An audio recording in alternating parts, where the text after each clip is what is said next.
Buenas tardes compañeros, el día de hoy les vamos a exponer el tema de la eutanasia en Colombia. Esta va a ser presentado por Juliana Sánchez Ruiz, Laura Pérez Ruiz e Isabel Cristina Tamayo Murera.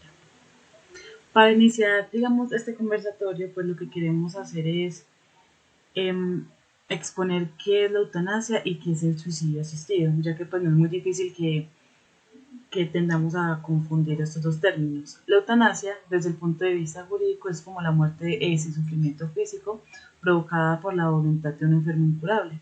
Esta práctica consiste en administrar drogas, fármacos y diferentes sustancias que alivien el dolor, aunque ello aporte la vida. Mientras que pues, el suicidio asistido es aquel que se le proporciona a una persona de forma intencionada y con conocimiento.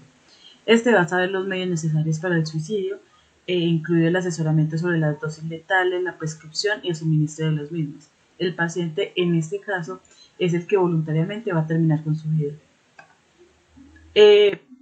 Pues todos sabemos que la eutanasia es una práctica bastante polémica. Es considerada como un dilema ético porque este tiene argumentos a favor y en contra. Tiene dos percepciones sobre la integridad humana, donde la primera consiste en preservar la integridad humana, así le cueste la vida. Esos son los argumentos generales pues, a favor. Mientras que lo segundo es en contra y se basa en conservar la integridad de la vida y el derecho de la misma, dejando así varias preguntas, tales como si es moral o inmoral, legal o ilegal, y si está realmente asesinando a una persona o acompañando su muerte. Para hablar más como de la historia, podemos remontarnos en la antigua Grecia. La eutanasia no se planteaba como un problema moral, ya que la concepción de la vida era diferente. En ese tiempo era como, eh, pues, no era un tema como tal de qué hablar. A lo largo del tiempo se han involucrado diferentes actores, tanto a favor como en contra, porque por lo que la intervención y la intención de esta ya no es un asunto que compete únicamente a las ideologías religiosas y educativas, sino también que se debió crear toda una regulación y reglamentación legal de la misma. Cicerón le ha dado el significado a la palabra como muerte digna, honesta y gloriosa. Hipócrates representa una notable excepción. Él provee a los médicos la eutanasia activa y les ayuda como a cometer el suicidio. Platón dice que se dejará morir a quienes no estén sanos del cuerpo. Tomás Moro, en 1516, presenta una sociedad en la que los habitantes justifican el suicidio y también la eutanasia activa sin usar este nombre. Francis Bacon en 1623 defiende que la muerte de un enfermo pues ayudado por el médico no constituye un problema religioso, ya que es el científico quien le corresponde determinar pues cuando un hombre enfermo debe morir y cuando no. Se considera la eutanasia, pues que la eutanasia ha existido desde siempre. En la Edad Media, bajo la óptica de las creencias religiosas cristianas, la práctica de la eutanasia es considerada como un pecado, puesto que la persona no puede disponer libremente de su vida, ya que esta fue dada por un ser sobrenatural o divino. A finales del siglo XIX, en América del Sur existía la persona del despenador o la despenadora. Esta se encargaba de hacer morir a los enfermos desahuciados a petición de los parientes. En la 35ª Asamblea Médica Mundial, que fue en Venecia, Italia, se adopta un postulado sobre la muerte, donde se afirma que la determinación del momento de la muerte es responsabilidad del médico. Y en octubre de 1983, en Madrid, específicamente en la 38ª Asamblea Médica Mundial, se afirma que pues, una declaración sobre este particular donde dispone que la eutanasia, aunque sea por voluntad propia o a petición de los familiares, es contraria a la ética.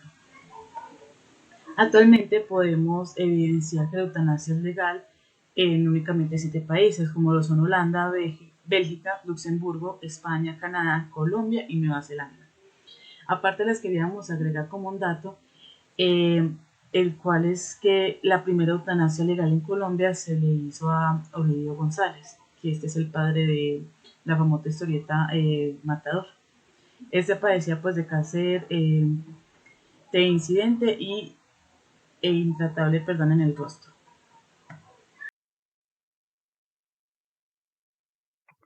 Bueno, como bien sabemos, Colombia es un país altamente conservador y religioso y eso se va a notar a lo largo de su historia y desarrollo legal, ¿cierto?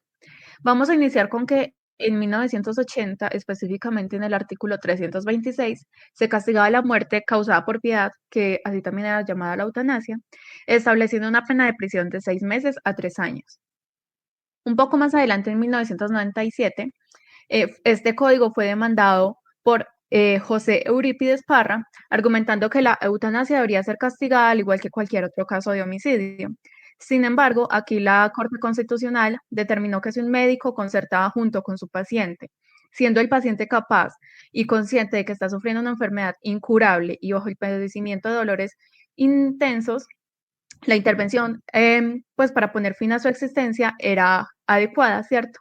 Y además el médico no podría ser condenado ya que se le podría derivar una responsabilidad por un hecho ante el cual fue autorizado por el paciente. Más adelante, en 1986, se habla de la vida como un derecho fundamental en la Constitución, además de que era de carácter absoluto, lo que implicaba que el marco de protección era igualmente absoluto y esto llevaba a que en ningún caso existiera disponibilidad sobre la vida, ¿cierto? Ni sobre la vida ajena ni sobre la vida propia, ya que esto tenía una relación directa con el concepto de que Dios era el dueño de la vida, era el dador y a la vez el único que podría quitarla. Esto cambia un poco en la Constitución de 1991, porque a pesar de que se sigue hablando de que el matar a otro por piedad, pues para poner fin a su sufrimiento y al dolor corporal o a las enfermedades, podría seguir cayendo en prisión. Pero se dieron dos herramientas muy importantes para salvaguardar los derechos del ciudadano. Por ejemplo, se creó la acción de la tutela, que sabemos que es una herramienta jurídica que permite de manera directa exigir la protección de derechos fundamentales. Y a su vez se creó la Corte Constitucional, que fue a la que se le dio la misión de salvaguardar la Constitución como tal. En 1997, gracias a la sentencia C-239, se despenaliza la eutanasia. Pero eso nos deja en una zona gris o en un periodo, por así decirlo, gris, entre 1997 y 2015, donde teníamos que la eutanasia era considerada legal y estaba despenalizada pero sin embargo no tenía como el marco legal adecuado para regularse, por lo que se trajo varios problemas, por ejemplo, que las instituciones de salud no sabían si debían o no proveer este servicio ni cómo hacerlo. Además, al no existir este marco regulatorio ni esta reglamentación, las personas de la salud o el personal médico eran los que, a su juicio, decidían si prestarlo o no y cómo prestarlo. Esto podría llevar varios inconvenientes, empeorando el estado de salud de los pacientes y no llevándolos a la muerte digna. Todo esto cambió gracias a la sentencia T-970 del 2014 de la Corte Constitucional, ya que se admite que en circunstancias extremas el individuo puede decidir si continúa o no viviendo, debido pues cuando tenga circunstancias que no hagan que su vida sea deseable ni digna de ser vivida, y cuando los sufrimientos físicos, que es una parte muy importante de la eutanasia, no tengan posibilidades reales de aliviarse completamente. Además de si sus condiciones de vida son muy precarias, se habla de que preferiblemente se tenga la opción de la muerte antes de la sobrevivencia, ya que aquí se prioriza la vida digna, pero conservando la dignidad humana. Más adelante, en el 2015, gracias a la resolución 1216, se creó un protocolo que era de la reglamentación y de la regulación de la eutanasia. Esto dando cumplimiento a la sentencia anterior. Y fue a partir de esto que Colombia fue considerado un país donde la eutanasia era legal.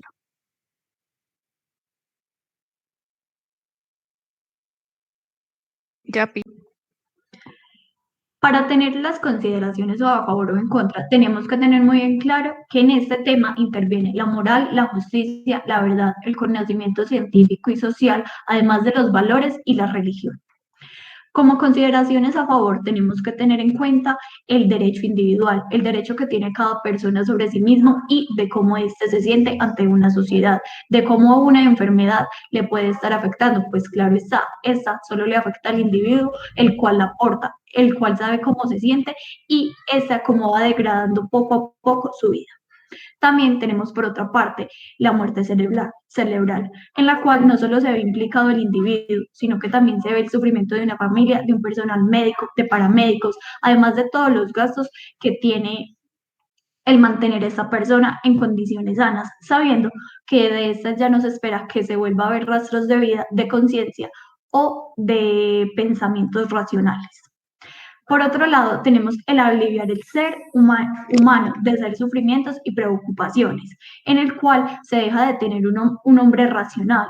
¿Y quiénes somos nosotros para interponerle a una persona que siga estando en este mundo cuando ya ni siquiera sus razonamientos, principios o medio pensante está actuando correctamente, cuando ha dejado de ser beneficioso para una humanidad? ¿Por qué no dejar que se vaya con una muerte digna? Por otro lado, tenemos las consideraciones en contra. En esta nos dicen que los órganos vitales siguen funcionando, siguen estando y que sigue habiendo una esperanza, que esta persona puede volver en cualquier momento. ¿Y quiénes somos nosotros para arrebatarle esa vida cuando aún su cuerpo está funcionando? Y por otro lado, tenemos las arbitrariedades humanas con respecto a un asunto divino, científico o legal. En esta intervienen los terceros, es donde más podemos ver la influencia de la religión, una sociedad y un punto familiar y sentimental, porque es acá donde empezamos a pensar cómo me voy a ir y cómo voy a dejar una familia, qué va a pasar de ellos, dónde vienen mis principios éticos y morales, dónde voy a dejar toda la religión y todo lo que me han inculcado durante el tiempo. Bueno, y por último tenemos las conclusiones. Como primera conclusión tenemos el conjunto de aspectos o cuestiones éticas controversiales con respecto a la eutanasia es exageradamente amplia. Hemos tocado algunos de estos aspectos con importantes no, la U, vuelve a empezar, importantes recalcar. Es que me equivoqué. Bueno. Sí. Por otro punto, tenemos las conclusiones. El conjunto de aspectos o cuestiones éticas controversiales con respecto a la eutanasia es exageradamente amplio. Hemos tocado algunos aspectos importantes, recalcando que a nuestro juicio son más relevantes. Por otra parte, el deber de las regulaciones de la eutanasia y la reglamentación que ayuda al personal de la salud que buscan una perspectiva más amplia con respecto al tema, siendo claro y conciso, así mejorando la calidad de vida de las personas, incluyendo en todos los cuidados paliativos, demostrando cómo estas acciones de acompañar y mejorar la estadia de los pacientes con enfermedades terminales, incluyendo a no tomar alternativas de la eutanasia. Sin embargo, si se toma esta decisión, se debe tener en cuenta la información que se le brinda al paciente con respecto al procedimiento de esta, ya que es difícil acceder a información completa y así conocer las cuestiones legales como la protección de los derechos. Y por último, tenemos la confrontación con respecto al tema que ha abierto y los diferentes debates conllevan al enriquecimiento de decisiones sociales que sean convenientes en cuanto a la calidad de vida de todos y cada una de las personas. Muchas gracias y este es el fin de nuestra exposición ante la eutanasia.